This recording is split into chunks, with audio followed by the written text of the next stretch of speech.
Well, welcome everyone. Let's get started. I'm Keith Blevins. My assistant or my colleague, I should say, uh, Brett Chitty will be here at some point. He's busy um, getting something done, and so he said he will drop in, and so it's my pleasure to welcome you all and say welcome to the town hall meeting. And we gathered together like this to really kind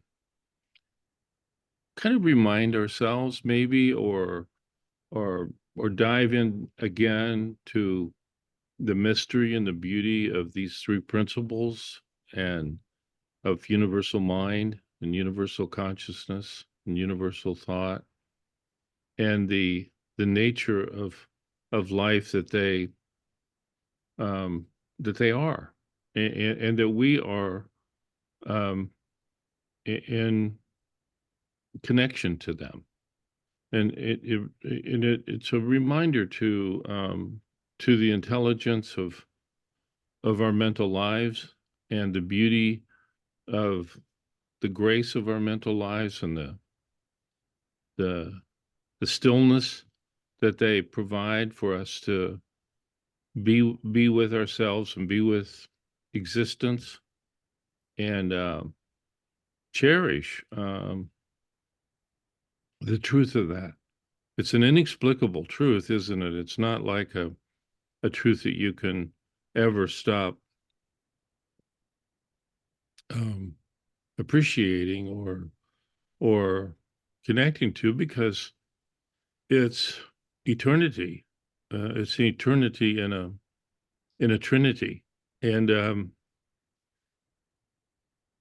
I came to this myself, as many, or maybe even all of you have too, through the insight of Sydney Banks. He found these three principles, and he thought to himself, "Oh, um, my goodness, I'll have to tell somebody about this." And um, as he went about it, uh, he he was kind of puzzled, because he found that it wasn't always understood what he was saying, and so people would react. And one of the first ones, the story goes, that um, excuse me, he had this insight about the three principles, and he told his wife,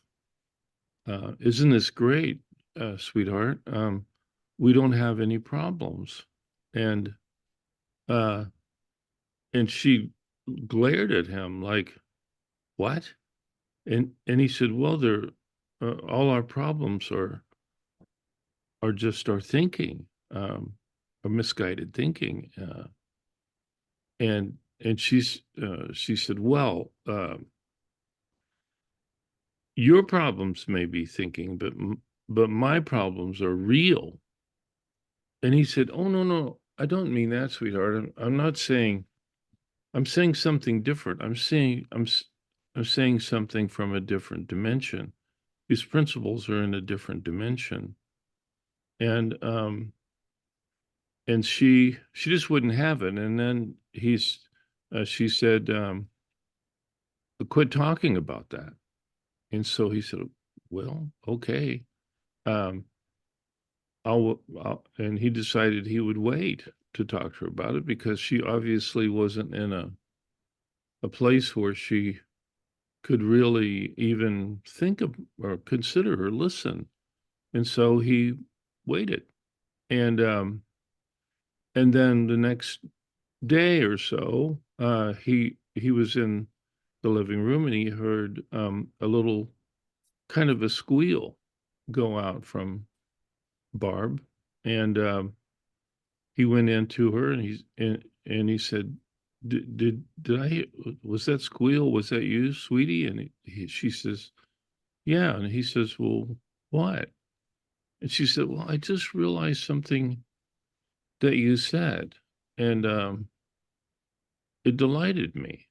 And he said, sweetheart, you just had your first insight. And so slowly, then over, uh, I don't know how long, but a period of time, she she got more and more comfortable with this this insight of nothing on her mind. And as she did, her problems disappeared too, or began to disappear, fade, or change. She changed in relationship to them, and she realized that they were temporary conditions of her own misunderstanding, her own thinking. Um, and she began to really see the science of mental life and the universal science of it, the principles of it, the universal mind, universal consciousness, universal thought of it all. And it it just comfort comforted her to no end. And she was really struck, by her mental health, by her uh, by the simplicity uh, of her mental health, the fact of her mental health, and that began a whole journey for the two of them together. And soon enough, there were other people that wanted to hear more about their mental health and their this no personal thought um, nature, because when Sid realized this, his conditioning collapsed, his conditioned thinking. We have conditioned thinking, and so we have beliefs of who I am and what I like and what's right and what's wrong. And we have this we develop a thought system, but it's made of thought. It's uh, and we it kind of moves around too, with different eras of your life or whatever, but it doesn't look like that it's um just personal thinking. It starts, it can take on, curiously, kind of take on a life of its own, wherein it looks like it's not thought anymore. It looks like it's real. And that's what Barb was saying, was that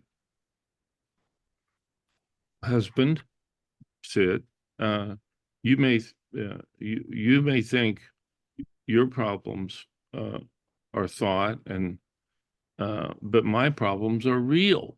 Real, she said. My problems are real, and she was gripped by them and was working on them and thinking about them and suffering. She was suffering. She was suffering what I now would know, and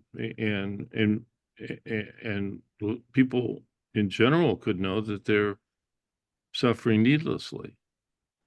And when you see that you're suffering needlessly, you're supposing that little phrase needlessly is like, oh, something is revealing itself to you that is about the principles. The principles are not they're personal beliefs. I'm sorry. No, there's science. Excuse me. There's science. The science and the personal beliefs are the science is showing you that, hmm, maybe this isn't really, maybe this is an illusion. Maybe my personal problems are an illusion. Just that supposition.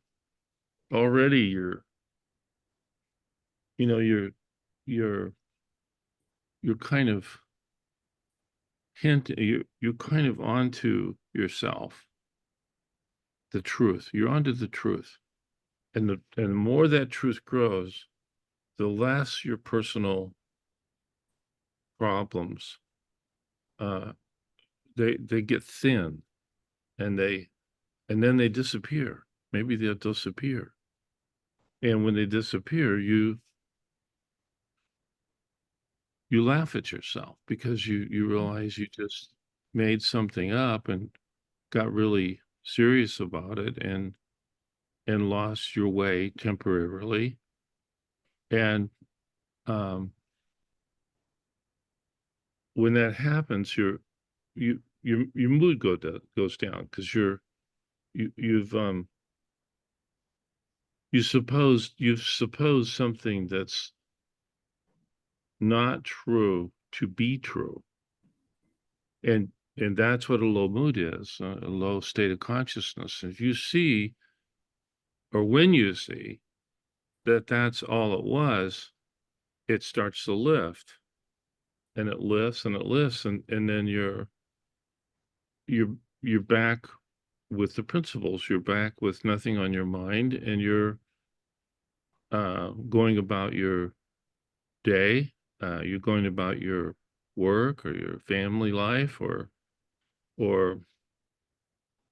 you're back to where you once belonged. I think that's a Beatles phrase, isn't it? Get back to where you once belonged. Yeah, you get back to where you once belonged, um, and it's your needless suffering is over until maybe you take something seriously again, but it's over. And and Sid uh, evidently saw that it was over, and it really stuck. It really was a revelation to him, and he knew he found the truth, and he started talking to people about it. And at first they they argued with him, or they listened to him, or they humored him, shined him on, but he couldn't help himself. He would just at times um, share what he had found. And um, over time, there were people that would come to listen to that, and it would create, um, a gathering in his home, or what have you, and then it would gather groups of people. And about that time, I had heard about him, and I had heard that he didn't believe. He didn't. He knew. It wasn't a belief that he found. It was the truth that he knew the past, and all the things that I had been trained to believe in as a training psychologist were not really solid. They were just beliefs, and he didn't believe in the past, and that struck me. I thought, what? Uh, and I went home to Valda. Valda and I were dating then, and I went home to Valda, and I said, Valda, I heard of something really interesting about this enlightened man. I didn't know his name, but I said, they said that he doesn't believe that the past is real, that it's a memory, and that it's in people's thinking, but it's not actually a determinant of existence. It's personal thinking. And she said, "Oh, okay."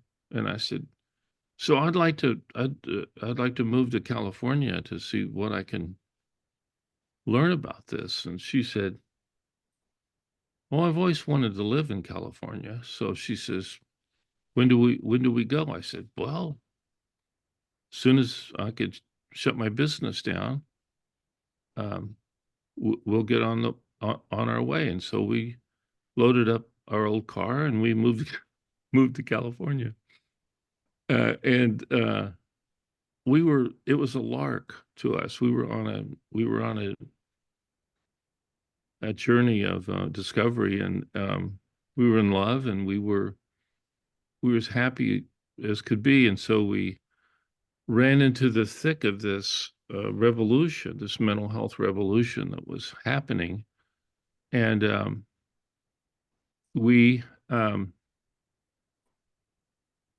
first, I found something more. I guess I was looking for it for my profession, you see. So, and she wasn't really interested in my profession. In fact, she didn't really quite believe that I really was a psychologist. She was like, yeah, she would always kind of squint her nose up and roll her eyes, and she couldn't really quite grasp that I had a doctorate degree and was licensed to practice psychology. And so then I said, uh, hey, Sydney Banks, who was this enlightened man that I had heard about, he's going to do a seminar, and I'm going to go. I'm going to go. I want to go hear what the man has to say. And she said, well, okay, um, um, just leave me the car, and I'll be fine. Have a good time. And so she. So I thought, well, I'll catch a ride with somebody. Well, there were no rides. Anywhere I called of my friends, and there were maybe a dozen or so that were going from where we lived in San Francisco to this island in off the coast of Vancouver, Salt Spring Island. And so I came back to her. I said, well, sweetheart, I've got to take the car. And she said, what? And I said, no, I've got to take the car. I can't find a ride. She said, well, give me the numbers. Give me the numbers you've been calling the friends. There's got to be someone that's going from here. I said, that's what I thought. So she called all around, and the cars were all full, which is what I'd found. So she said, well, I'm going with you. So she went only because um, sh I was taking the car. That was her reason. So she goes, and those of you who know Valda and love her as I do, this was so typical of her. She walks into it was just a tiny little unheated, air conditioned cabana room on the edge of a lake in the middle of an island off the coast of Vancouver. And we walk in, and the place is packed. And we there's no place to sit. There's no two seats left in the room. And then I spotted right in the very front row, you know how it is when uh, you go to church, nobody really sits in the front row, or I don't know why, but there was a couch right there, a three-seater couch, and someone was in one seat, and then there were two seats together. So I grabbed her hand really tight, and I kind of pulled her up there, and my hand was bigger than hers, and so she says, I thought I would resist, but it looked like I would make a scene in front of this room. So I thought, oh, well, okay. So I drug her to the front, and we sat down. Sid comes in, um, an unassuming, normal person, and sits down and proceeds to talk. And right away, it was magical. It was, I couldn't, I couldn't think. And I didn't know, but the same thing was happening for her. And so we listened, and the colors in the room, and colors of the whole experience were very unlike anything I'd ever experienced. And it was so quieting, so interesting because I would see colors. I'd see the purples coming out of people's heads, and I saw, and I'd never experienced anything like that ever, and it was real, but it was mystical, and it was and later on, I asked Valda, I said, what was it like for you to listen to that? And she said, oh, it was unbelievable. Like, she said, he was answering questions that I'd had my whole life, and I never knew the answers to them. And so that was the beginning for us. And bit by bit, little by little, our our our our minds changed about our problems, our conflicts, and we got nicer. We got nicer to each other. We got nicer to our friends. The world got nicer to us. We got happier, and we had no um, reason for it. It was happiness for no reason, and uh, and that was, I don't know, that was many years ago now, and we've been learning and learning and learning and there's been endless learning since, and an unraveling of deeper and deeper problems that uh, we get sold on. But they've gotten so thin now. Now I still get gripped, but by my problems, but then they'll disappear on me. And Hank and I were talking about this before you all joined. Like, it's the same for him. Uh, and we were kind of shaking our heads, like, um, get a load of that. Get a load of the fact that there's a that with our thought we can think personally that there is that there's some sort of false separation between the physical and the spiritual, and then we create a little mental illness around that false separation, and um, it then we'll forget about it. It'll go away, and we're happy again. And now that's just become so um, commonplace, and so we're so nonchalant about it that we don't even generally freak out about it, about the fact that we've lost our way. Somewhere in the back of our mind, we know that there's a way, and we've just temporarily lost it. It's kind of like when you lose your keys, you know, where are my keys? I don't know. And and then they turn up, and then you realize, oh, I left them on the kitchen cabinet. That's where they were. And you find your mental health again, and you're grateful again for it, and your thinking disappears that you were suffering from. So that's what we're here to celebrate, or discuss and talk about, answer questions about. It's the disappearance of our mental sickness, and the amazing truth of that for all people, that all people really know about that. They just don't quite believe it yet. That was me.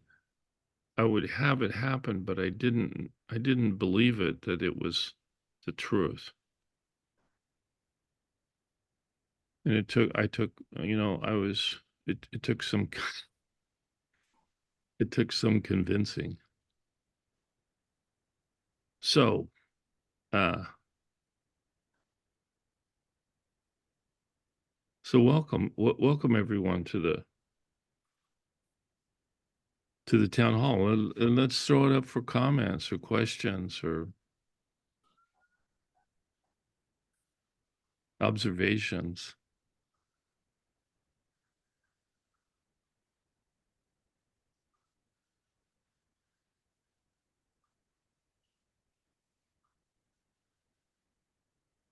Okay. Junie, Yeah, I finally got was able to get in here and unmute myself. Anyway, it's so good to see you. so good to see you. Yeah, it's been a while. Anyway, I love uh, I love the way you're talking about Sid and how he made it all seem so obvious and simple. But I've been thinking so much lately that what was really a game changer for me, a real life changer, was when I found out from one of his talks that I had a choice. Hmm. I never knew that till I was 60. I was nearly 60 years old when I knew that. And then everything changed. I didn't have to think anything in particular, really. I just let it all flow. And nothing, I mean, there were things that happened in life that break your heart, but at the same time, it's different. It was different then. That was different after I knew that I had a choice. Yeah, that's beautiful. That's just beautiful. I know something happened to me too, Junie, like that. Like I saw someone asked Sid a question at one of these events or something like that, and they said, "Does that mean that you that everything is beautiful to you all the time?" And he said, "Oh no, no." And I thought, "Oh," uh, he said, "I too have a choice, and when I drop a few levels of consciousness, then if I think negative, I feel negative." Whoa. That was, for some reason, I had thought that this was negativity prevention or something like that. And then he said, I have a choice. And to see negative or not. And so uh, I just look to get my level back up again. And when I do, it disappears. And so that was really helpful for me to know. Like I've kind of been asking myself that question, like, does that mean Sid is always happy? So no. Once you know how it works, the science of it, let's say, then you can't quite forget it. It's not that you ever forgot it in the first place. You just didn't really believe it. But the more you see how it works, it kind of, for me, it convinced me that, oh, that's just the way it is. When your level drops, you feel negative. And if you know that that's, like you're saying, Junie, when you know that that's the way it works, you don't you just don't take it so seriously, so personally. So you don't build a Mhm. story around it. You don't really, it's just your level dropped. And so what? You know, now at the time, it might not seem like so what to you, but someone else might say, well, Ginny, come over here and let's take the dog for a walk or something or whatever, like, Yeah. something would happen. And then you go, oh yeah, and it's over. So simple that the principles make it so simple that that's the nature of it, that it's uh, unfigure outable. It's just the way things work. And you know, sometimes you don't see it, but don't don't make a don't make a religion out of it, as they say it.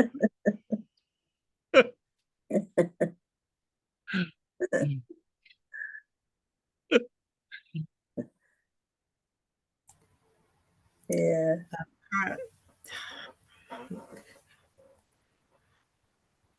Hi, hi, Keith, Hi, Jennifer. and hi, June. Thank you, June, for Hi, telling me Jennifer. about the town hall meeting. Um, nice to see you both and everybody on the Good to call. see you. I had a recent experience on my job. I'm not going to go into detail, but we work with a very challenging commissioner. And on Friday, she called me into the office about something, and I just sat quietly because I knew a storm was gonna come at me.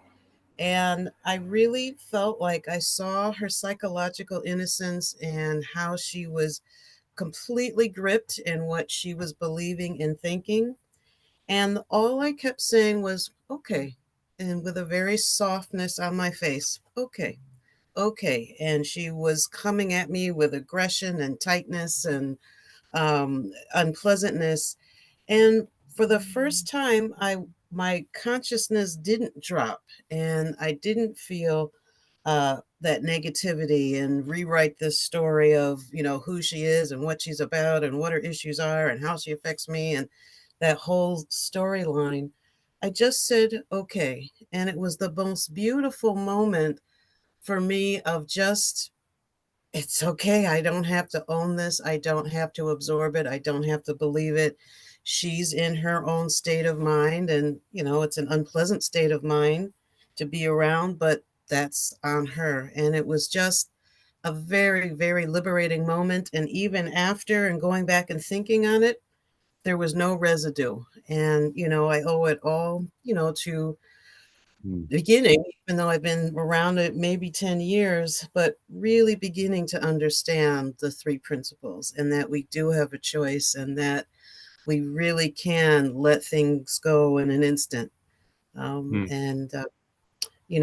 I loved how you talked about, not building the story and this is how it works and it can leave as quickly as it comes. And that's the gift and the beauty that I like to try and share when I share, the principles are just those few key things. That's for me, that's really, really what's resonates with me the deepest right now, anyway. So thank you. oh, you're so welcome. Great. Thank Great.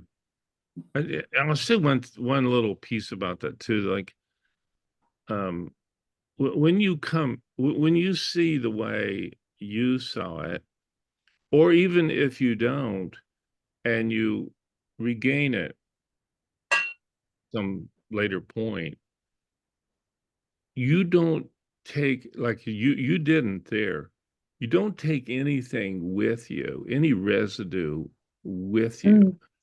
Anything, you don't take anything against them, like her, nor do you take anything against yourself.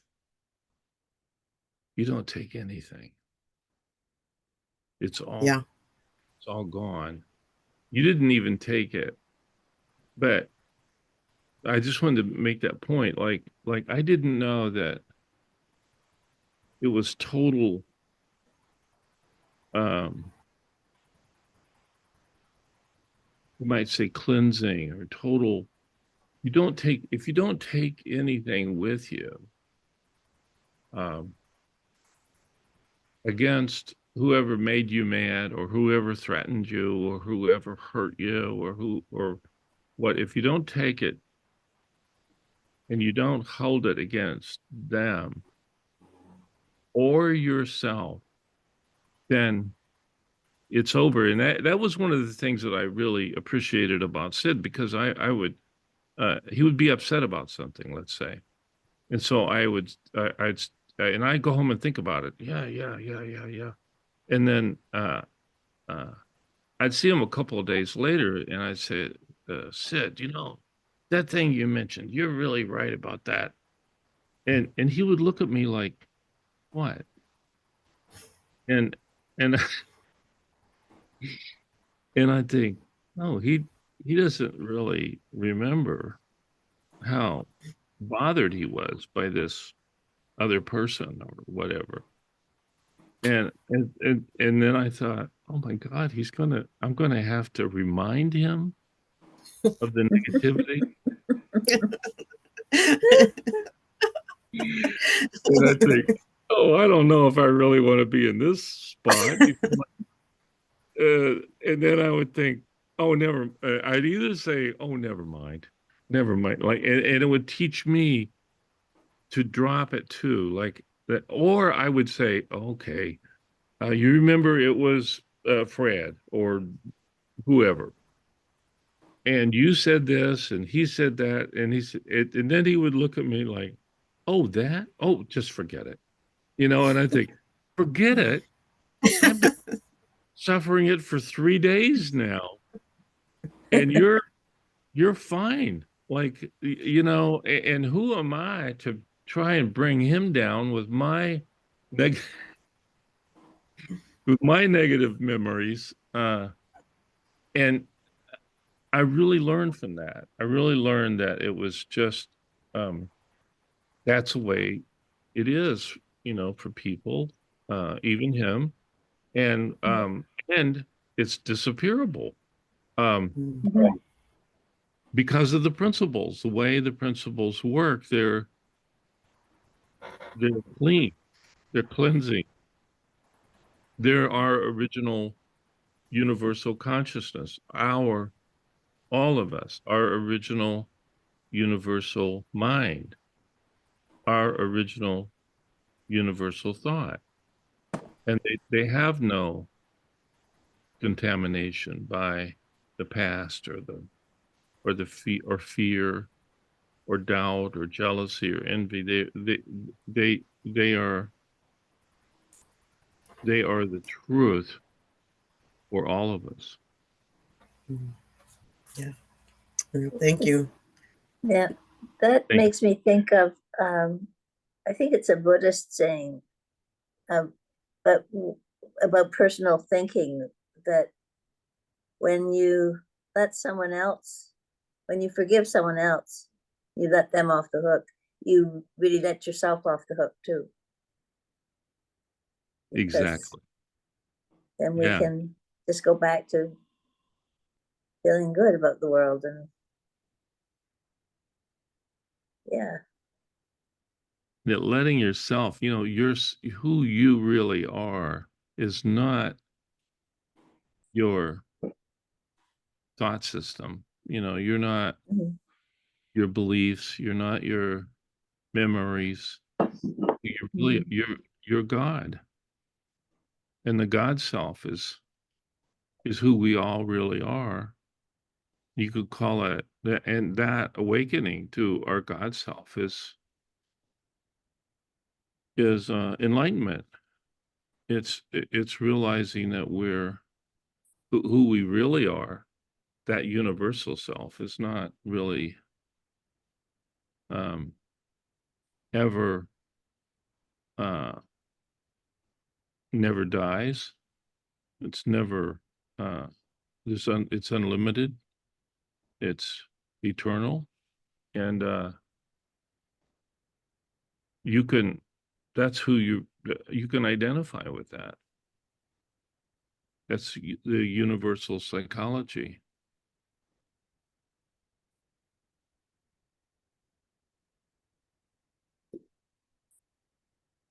Beautiful. Yeah.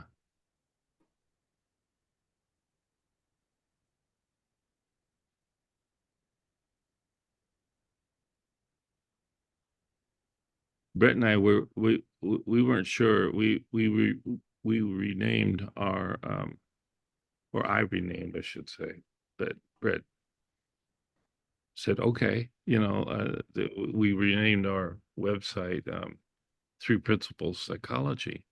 And but I couldn't, had to decide, I said, "Man, what if we called it just, what if I called it just universal psychology?"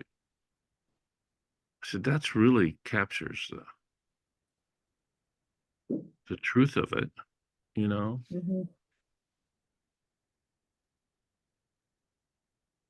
So we decided, or I decided eventually on Three Principles Psychology, but AKA universal psychology. That's nice. I like that. Yeah.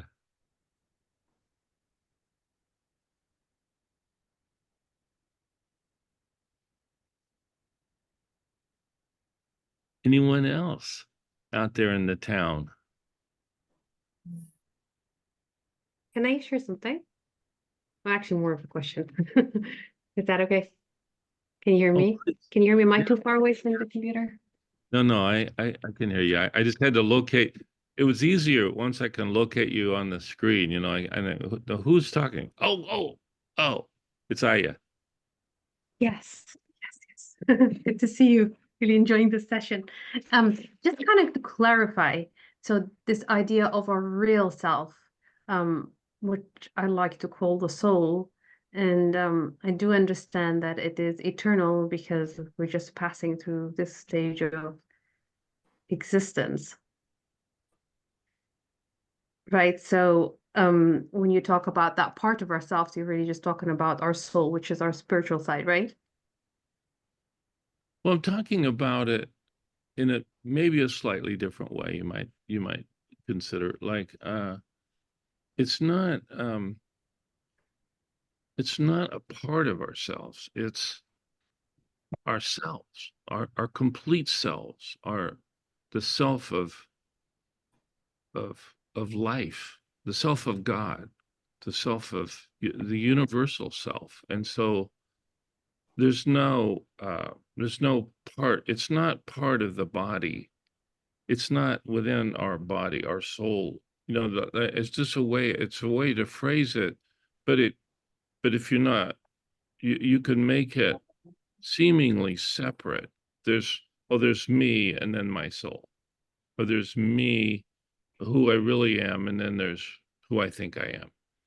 Or but when I say self, or when I say God, or when I say universal mind, thought, and consciousness, they're all synonymous to um, totality, to to everything. And everything is nothing. It has no form, but uh, because of that, because that universality isn't separable. It's not a separate thing. And if you can just consider that and hear that, then there won't be anything for your little mind to separate it out. Our little minds can't deal with um, universals, or can't deal with nothing. It can't comprehend nothing. But that's the beauty of the principles. The principles are not in form, they're formless. And so when you begin to consider formlessness, then you really, there's nothing to think, because anything you think will not be in sync with formlessness. And so, just a way to propose just a little slightly different look, because here's the thing, people want to, people in their small-mindedness, it that's the trick, isn't it? Like, you can't let your small-mindedness about who you really are, or who everybody already is, without their thinking, their personal thinking. Who are we without that? Well, there's nothing, there's no thought. And and that is who we've always been, and who we will always be. And you can't, it's unlimited. You can't think it. See, thought is that little trick that you want to grab onto a form and think separation. But the principles won't allow you to do that. And I love what Valda said once, that's my wife, and she said, these principles make me behave. And I just love that little, because she's got a Southern accent, and she just said it like that. It's like, yeah, I know what you mean, baby. Like, yeah, it made me behave too. Like, I just can't take myself or uh or my separation, or your separation, or I can't take it to mean anything. And if I do, like the other day, I asked her, I said, sweetie, she's in a nursing home, and we're going to bring her home soon. But I said, does it ever, so this is just another way she is, I just appreciate her so much. But I said, does it ever depress you that you're stuck here in this nursing home with all these with the people that are there? It's because there are people that might wander into her room, and they don't know where they are, and she has to say, this isn't your room. This isn't your room, sir. This isn't your room. Oh, what was that? So this is, so then they'll turn around, they'll wheel in their wheelchair, whatever. I said, does it ever depress you or that the food is so bad? And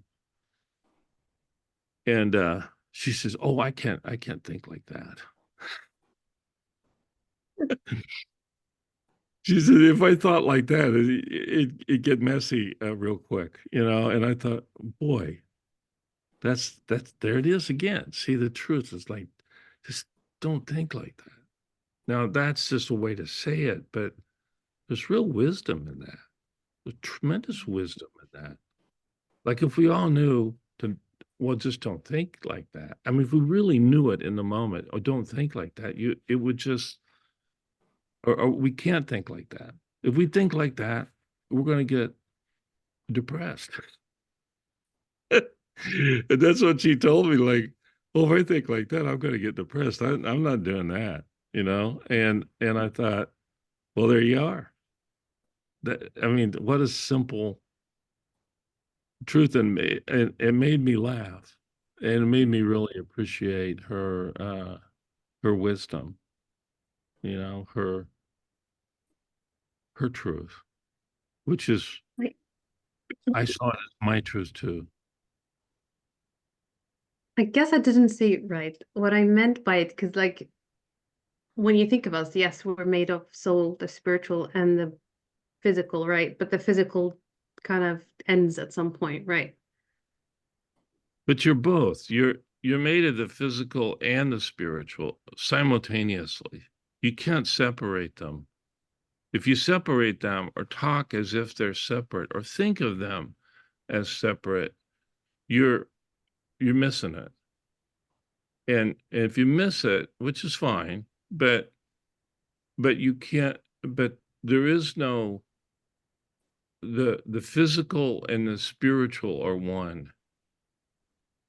The physical and the spiritual are one.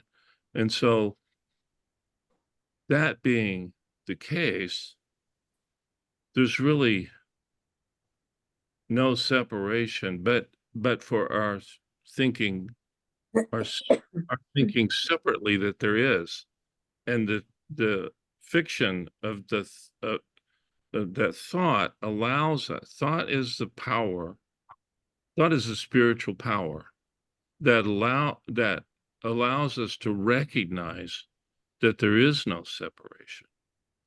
So when you see that there's no separation via thought, via universal thought, that your troubles are over. You're pulling the rug out from under maybe one of those final illusions that you believed in that are it's just a belief. It's not a fact. You can't separate anything from anything because it's inseparable. And your thought, your use of thought, your proper use of thought, not the thought that you use to create a separation, a false separation.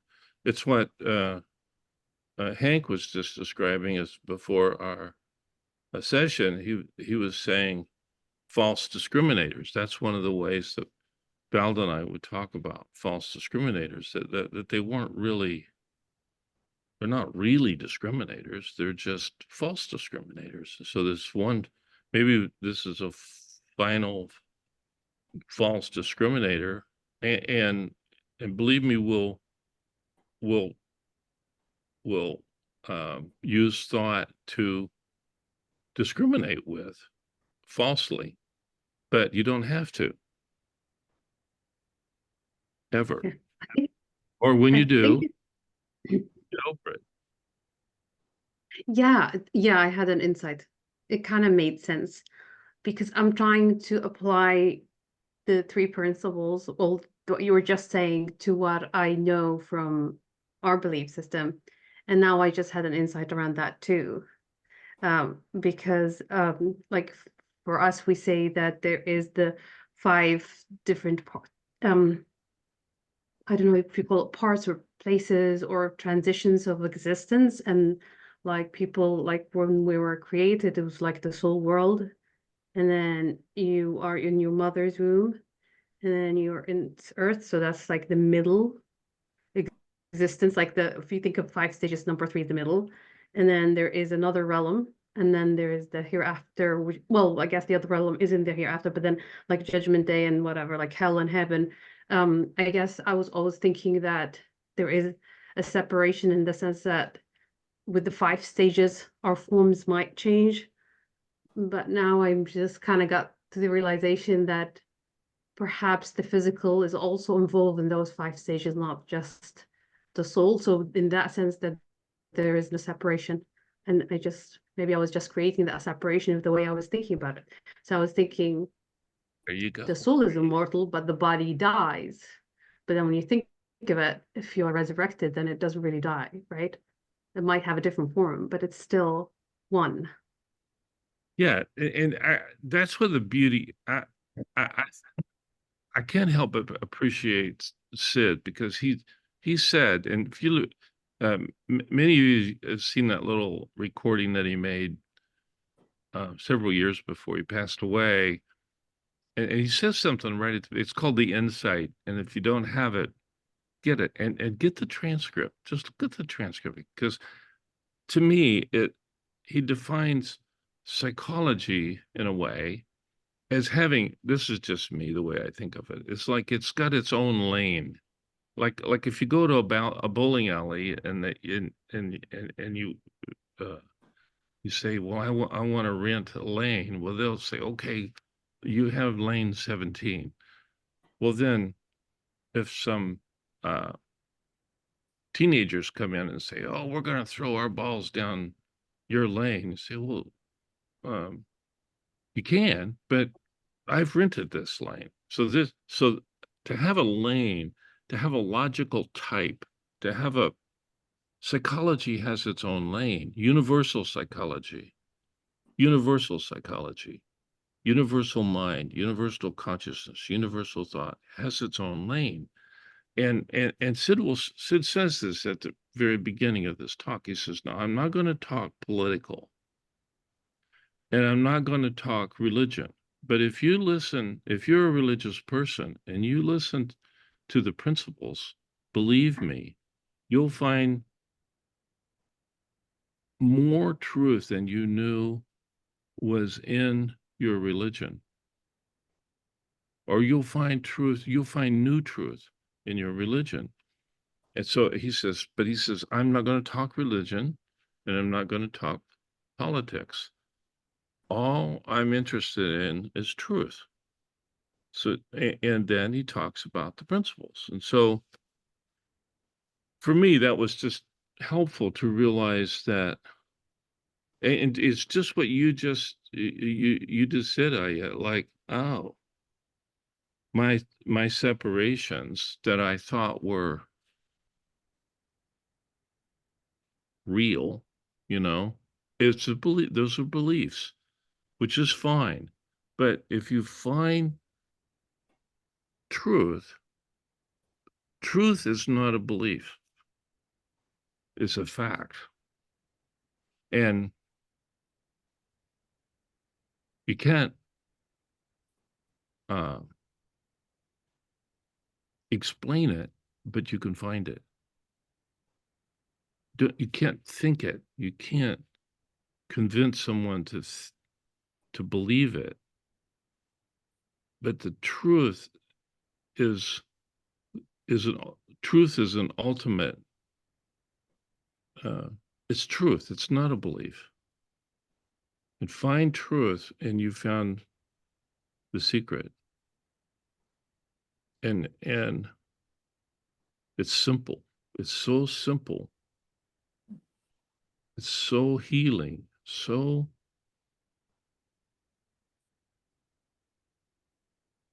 It's so freeing. what'd you say, Ginny? It's so freeing. It's freeing. Yeah, it's Yeah. freedom. It's so freeing and so simple. You can't even believe it.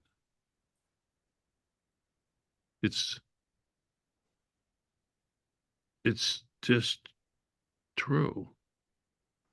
And everyone knows it, except they don't quite, maybe they haven't yet understood it or believed it or heard it. You hear it, but no one can make you hear it. You have to, you hear it. You get it. And then everything you encounter that it proves itself again and again and again. And so unless you're in a low mood, now when you're in a low mood, then you wait you wait yourself out, like at some point you'll come back because it was never true in the first place. I guess this really helps because so I see how it's truth because it kind of aligns. It just feels right. And I like I've had this understanding for almost like 5 years now, but I almost sometimes want to explore. It helps me explore parts of information that I do know and see it in a brighter light, if you know what I mean. So like there are things that we see, but there are things that we cannot see. So like there's the world of the unseen. And the three principles are helping me, this understanding is helping me understand more about the information that I know about the unseen. Like this insight I had today, I think it's a big thing for me because like seeing the unity of the 5 stages of life. Yeah. I think I'm grateful for that. Like being Yeah. able to see that there was never separation. It was only in my mind that I was seeing the separation, but it was never there. Because now, once I got that realization and I kind of revised the information in my mind, I realized it was always one. I just thought it wasn't. So there is no separation. Yeah. Yeah. Yeah. Yeah, so I like that. I like being able to look more into information that's not of this world that I can actually touch and see, but being able to have an insight about it, Yeah. about the information and see more into that information. I think that's amazing. Yeah, so It is thank you. amazing. I appreciate it. Totally amazing. Like I went to, this is just a silly example, but I went to I went to get a haircut and I've gone there for years, same place. And so I was checking out and because I was not thinking, I I looked at the desk and I thought, wow, look at this desk. And I stood back from it and it was fabulous. It was made out of oak, but it was, I said, Leslie, she's cuts my hair. I said, this desk. I said, how long have you had this desk? She says, oh, it's been here 25 years. And I said, I've been coming there for probably 25 years. And I said, you mean that this desk, I've paid you the money for my haircut for 25 years on this same desk, and I've never really seen it. She said, I guess so. You know, I said, what kind of wood do you call? She says, it's called tiger oak. She says, what? She says, look, it looks like tiger spots and leopard spots, and it's all striped. And I said, it is magnificent. She says, try to pick it up. I said, okay. So I went to the corner. I could not lift it. So there was this desk that had been unliftable and unseeable to me for 25 years. And suddenly there it was in front of me, and I'm just beholding it. Now that's discovery, you know? Yeah. Like it it it was so beautiful. And life is like that. It's got so many beauties, so many magnificences, and so many things that you haven't yet found or understood or experienced. And it's endless. It's endless beauty. That just And makes me goosebumps. yeah, it did. It gave me goosebumps. I thought, my God. Wow, amazing. Think all the things that we don't see. Yeah. And the principles, well, like Valdez says, they make me behave, you know, but I mean, you behave because you get out of your little world, you know, and you see, wow, look at the green in that grass. Look at the Yeah. limbs on that tree without the leaves on it. Look at the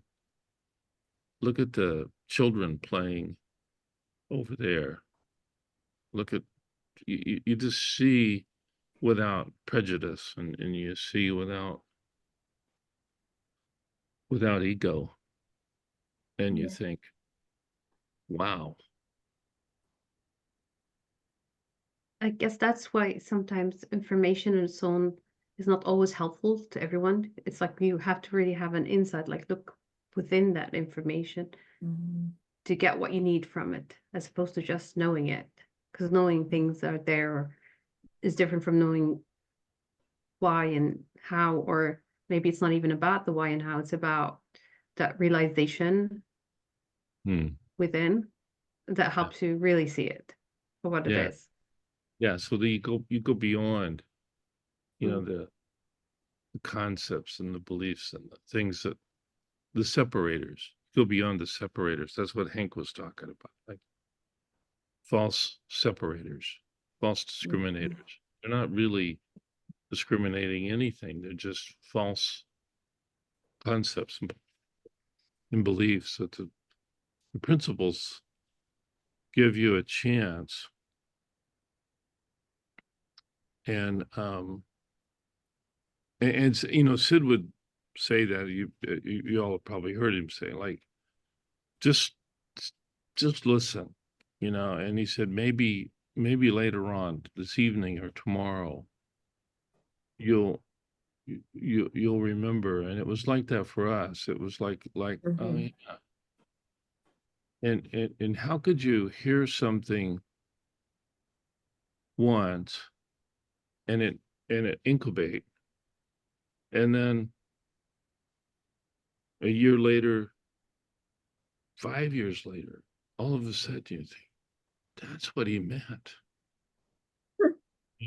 Because of course, but it it took you a while to kind of see the truth of it, you know. That's beautiful. That's why we're having these town hall meetings, is just to get together and see, you know, see what's new, and see what's been revealed, the beauty.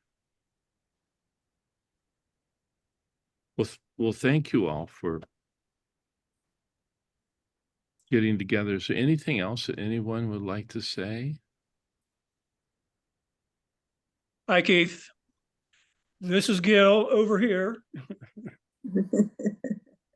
Hi, Gil, over there.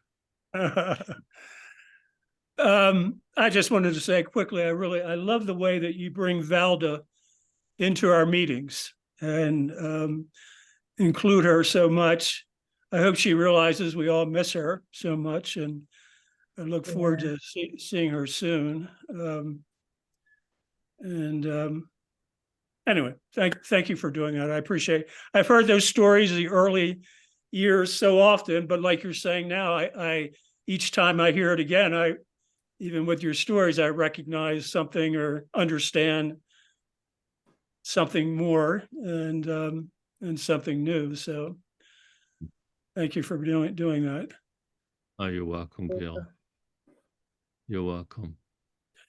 Could I ask you something really quick, and hopefully it's a quick answer about.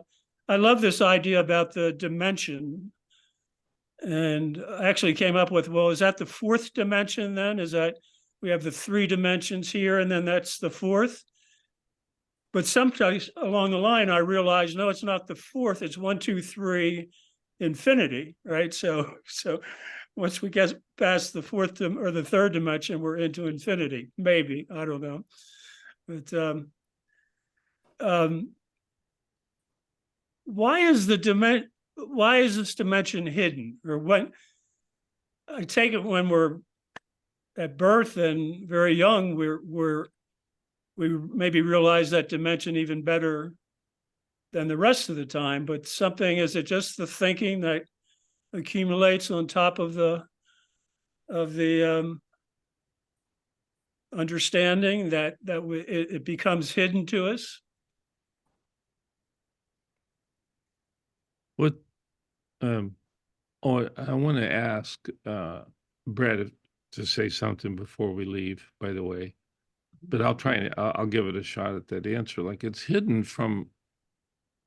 hidden dimension. So we call there's a membership, and Brett and I wanted to mention this, that there's a membership where we're meeting essentially twice a month, and we're going further into this hidden dimension. We call it uncovering the hidden dimension. It's just a way to say our little minds hide God from us. You know, it's God's way of hiding himself or herself from us. And it's a hidden, so it's hidden from, it's hidden because it's it, it's hidden in our personal thinking. The science is hidden. The science of universal mind, universal consciousness, universal thought is hidden from uh, our little minds, our little fears, our doubts, our conditioning hides us from, or hides the truth from us. And God allows that uh, for it to be hidden. It's a hidden dimension that's allowable because we can choose it. We can believe in it. We can believe that, well, there's nothing going on here. I'm just saying, there's nothing going on spiritual here. There's just trees and plants and people and politics, and you can get lost um, in the separation. And God allows us to think that way.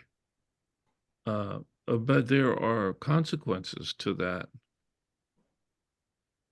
in your behavior, in your feelings, in your conduct, in your judgments. And that's, again, that's why Valdo would say, these principles will make me behave, because they're like, oh, yeah, like you realize that's an illusion. And why is an illusion have characteristics of hiddenness that it throws up? Well, that's what we're here to really reveal and enjoy and expose and share, because it's not the end. It's not the end of us. It's just the illusions that we think.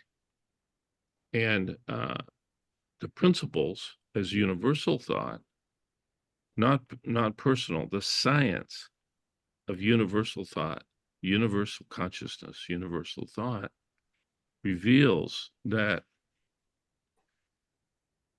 our little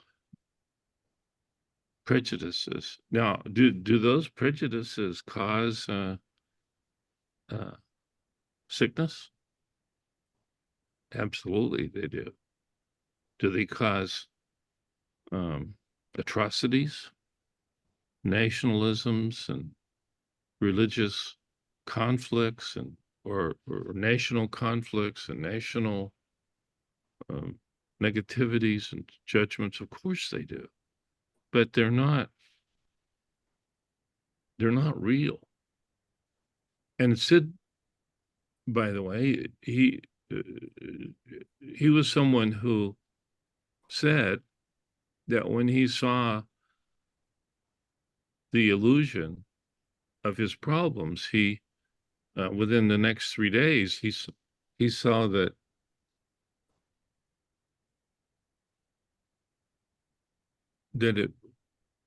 he saw the truth of the principles. And when he saw the truth, he realized God.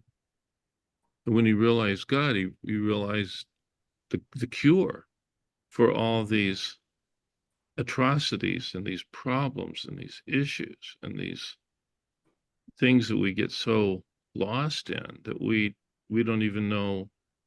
As they say, you don't know you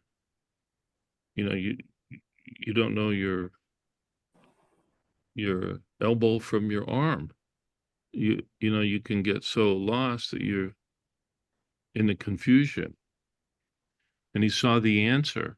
The mental health of the world was right in these principles. And he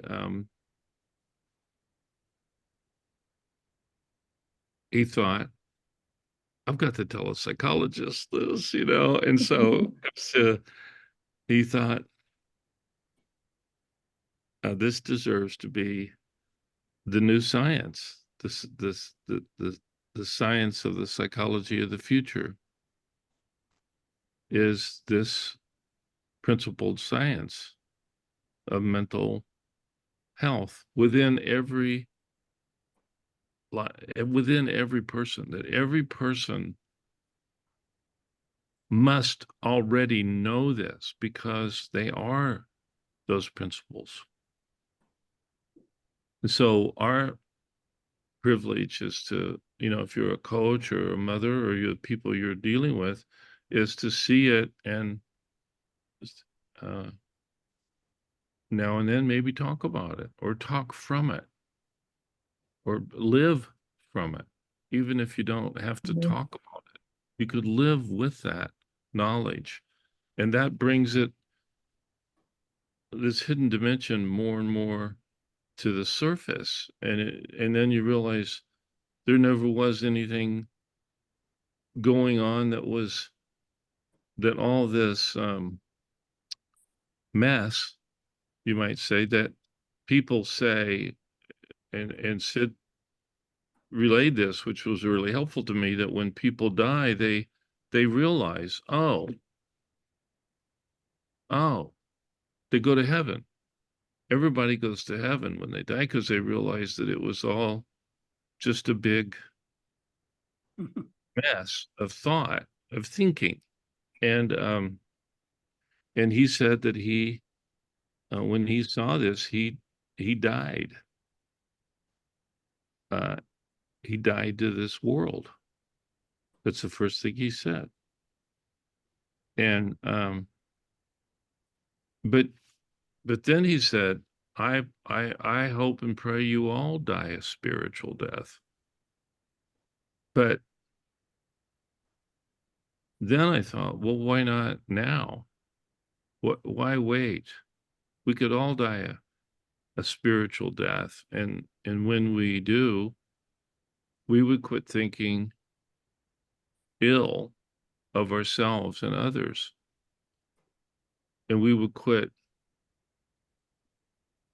stop this circus of taking our thinking seriously. And that would be, we would be a choice about that. Rather, now it seems like we're besieged by these divisions and these jealousies and the envies and the greed, all of which we don't really know what we're doing to ourselves. We're doing this to ourselves in God's name. And we could just quit.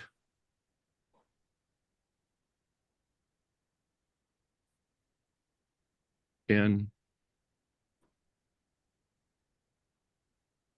then we could live as one.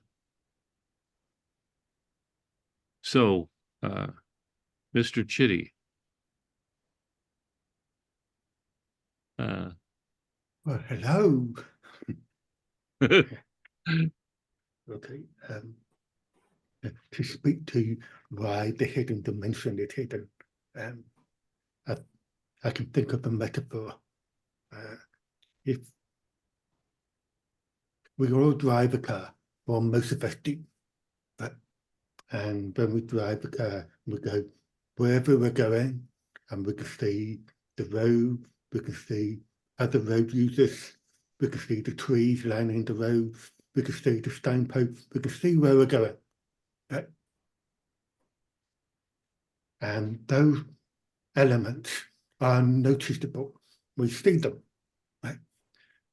But what struck me is how few people notice the windscreen.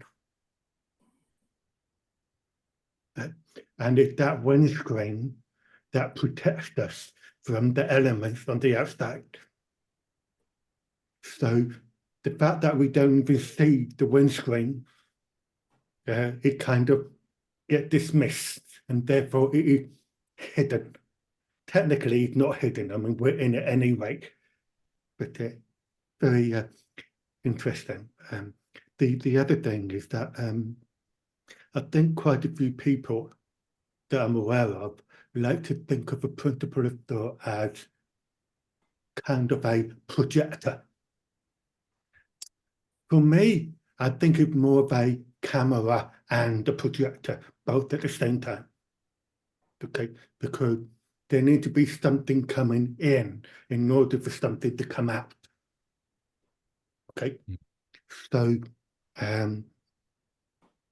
so if we have a camera, it obviously absorbs information, and then there's something in the camera that analyzes all the light photon and then generate an image out of it, right? And then you have a projector which allows it to put it out in front of you, so that you can see the image, right? But the trick here is to realize not what the image is about, but where the image is taking place. Where is the image taking place? Is the image being generated on the outside, or is it being generated on the inside? Because there is an image which looks pretty compelling, at anything we see on the outside, we don't really have a way of knowing the difference between the two. Right? So once you start contemplating the idea that the image that you see, whether it's with your eyes or with thought, it doesn't matter, it's being generated on the inside, and that changes the your come from. When you see it on the inside, it's another way of saying the hidden dimension. It's there. It's not really hidden, but we make it hidden. There's a great story that I learned from my mother.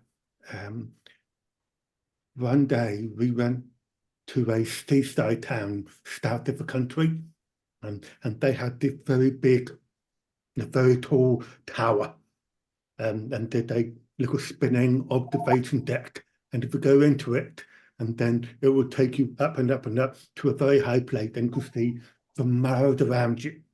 Okay, but the place where we were going up in, there were quite a few high-rise buildings. Okay, so as we were in the observation deck, and it started to rise, right? My mother was saying, those buildings, the high-rise buildings, look like they're collapsing into the ground. Okay, which I thought, well, yeah, I can see that too, right? But so if you see them collapsing into the ground, there's something that's letting you know that they're not collapsing to the ground. What is that something? Because it's obviously not with your eye. It was something informing you that they are not collapsing to the ground. And the same process, vice versa. When we're coming down, right, it looked like the buildings were being contracted. So that was very interesting for me. So I realized that that observation is not enough. So what you see, the forms, the feeling, and what you see, what you hear, they're all forms. Nothing wrong with that. But if you know where they're coming from, that will determine the dimension you are in. If you insightfully see it happening inside, within, beyond time, space, and matter, something before form, then that will give you the ability to understand form without judgment, without criticism, without poor quality thinking, I guess. It's a part of the three principles to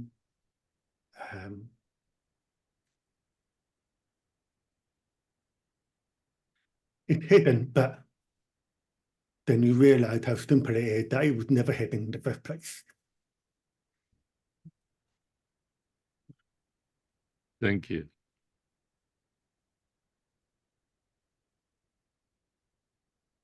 Thank you, Brad. And thank you, everyone. Thank you for attending and being here with us. And we've had a really good time. So see you next town hall. See you next time. Thank you. Thank you, Bye. Keith. Bye-bye. All of our love. Bye-bye.